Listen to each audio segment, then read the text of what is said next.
Salut Bugarache, Parage 2019, nous commencerons, c'est entre le 13 et le 18 juillet, le premier jour. Samedi 13 sera consacré à la science et à la spiritualité. J'avais déjà consacré une journée à ce thème l'année dernière, 2 journées d'ailleurs. Cette année, c'est la première journée du festival, la convergence entre la science moderne, la science de pointe et la spiritualité et la tradition et les enseignements traditionnels. Et on se rend compte que tout cela match, correspond et fait synergie. La première à nous le montrer ce jour-là à 14 h sera Christelle Lissy, qui a reçu de manière inspirée et spontanée lors de son voyage autour du monde en 2012 et lors de son petit éveil de Kundalini qu'elle a eu. Elle a reçu un modèle qui prolonge et qui accomplit celui de la fleur de vie, qui est déjà bien connu depuis les années 90 et que Melchizedek nous en avait parlé. Le modèle de Christelle, qui est la fleur de l'unité, prolonge et accomplit le modèle de la fleur de vie, puisque le modèle de la fleur de vie, bon, ça l'expliquera mieux que moi, la fleur de vie est un modèle qui s'extrapole de manière linéaire et verticale et horizontale, tandis que le modèle de la fleur de l'unité, tel qu'elle l'explique et tel qu'elle l'exprime, se développe de manière diagonale et en proportion. On est sur un modèle non plus à 7 sphères, mais à 9 sphères, et ça n'a l'air de rien, mais une fois que ce process est appliqué là où il doit l'être, et selon le process selon lequel il doit l'être, ça change tout, puisque la fleur de vie était inscrite dans une sphère et avec une limite qui était due pour le coup à la latéralisation en 2D. Si on passe sur un modèle de process et de développement en diagonale, c'est-à-dire en spirale, on pète la 2D, on outrepasse la 2D. C'est un modèle en spirale qui est donc en volume et qui fait péter le cadre dans lequel la fleur de vie était inscrite, ce qui veut dire que la fleur de vie c'est autre chose que ce qui nous avait été montré par ce prisme-là, et que selon le modèle qu'elle appelle fleur de l'unité, non seulement effectivement le modèle en spirale fait péter toute limite et n'a pas besoin de recourir à aucun cadre, à aucune limite formelle, puisque le développement en spirale, lui, il est indéfini, il est exponentiel, il se suffit à lui-même, et à partir du moment où il est enclenché, le reste suit et il n'y a pas d'autres questions à se poser. Donc ça, c'est une première, ça fait 2 ans qu'elle a mis ça en place. L'année dernière, Christelle était déjà là pour le présenter. Moi, pour ma part, j'en étais encore resté à ce moment-là à la fleur de vie de Dravalo et je ne comprenais pas ce que venait apporter la fleur de l'unité de Christelle. Je viens de le comprendre ce matin. Le process de développement de la fleur de vie se déroule sur un mode vertical où les 2, 3, 4 premières sphères sont développées sur un mode vertical et latéral, tandis que avec le modèle de Christelle et de la fleur de l'unité, les premières sphères se développent en mode diagonale, et la diagonale implique et induit la spirale, et la spirale implique et induit tout le reste. Alors tout le reste, ce sera aussi à 16 h ce jour-là, Jean-Philippe Carrère, un ingénieur, un chercheur, un électricien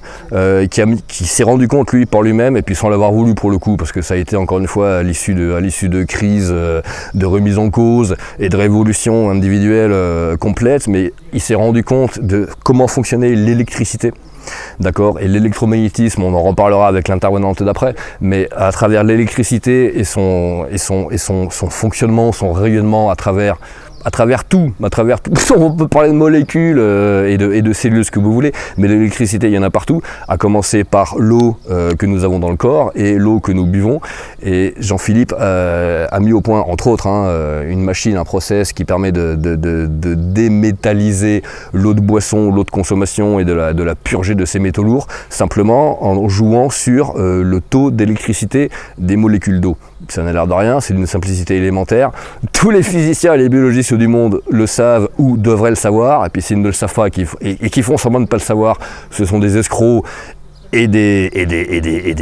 empoisonneurs publics, ça on peut le dire. Mais pour le coup, voilà, on aura la démonstration avec l'intervention de Jean-Philippe Carrère ce jour-là que l'électricité, si on n'en tient pas compte, elle nous baise, et que si on en tient compte, elle nous aime et elle nous aide.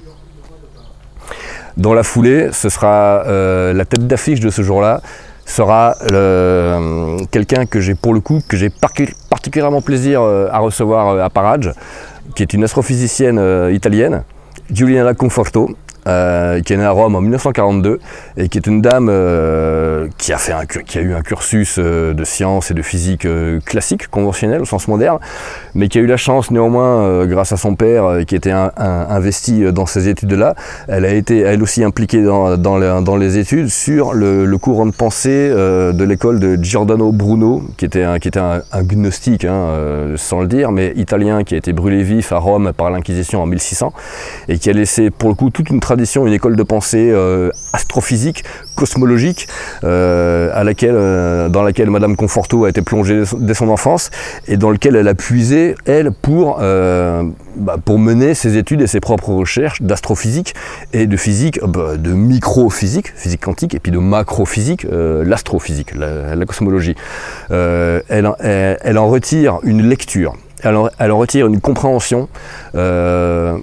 foudroyante, d'une cohérence et d'une pertinence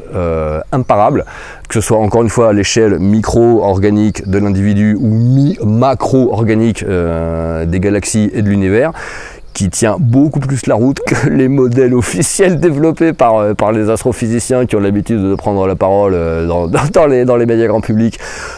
qui ne servent qu'à endormir les gens, à leur envoyer des sucettes et des conneries et des os à ronger. Là, non, nous sommes sur un modèle cohérent, pertinent, de fonctionnement de l'univers, de fonctionnement de l'individu au sein de cet univers, dans lequel l'électricité a sa place, dans lequel les modèles sphériques et géométriques comme la fleur de l'unité ont leur place, une place qui est en même temps une dynamique d'explication, de fonctionnement, de développement, qui explique à la fois la fin, qui permet de comprendre aussi l'arrivée, le but, et tout ça